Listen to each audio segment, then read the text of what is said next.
Good afternoon, everyone. I present to your attention the work of the plugin replacing walls with the columns in back. This is often the case when you are modeling columns in your project by the wall tool, but then you need to replace them.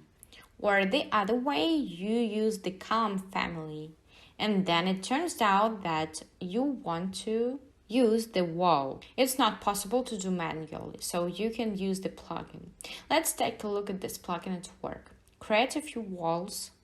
Choose a wall type with the thickness of 300 mm and the length of 600 mm. Copy this wall several times, and let's suppose that's the way that we have modeled our columns in our project. So we just use a wall tool.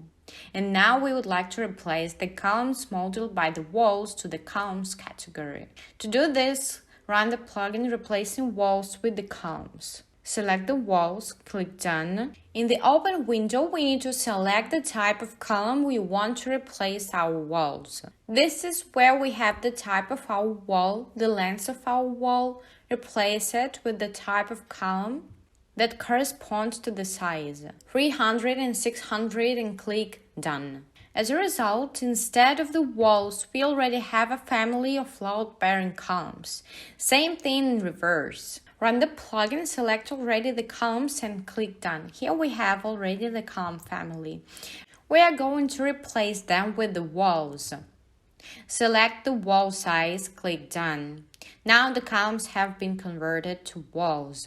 So with this plugin, you can easily replace walls with columns and vice versa.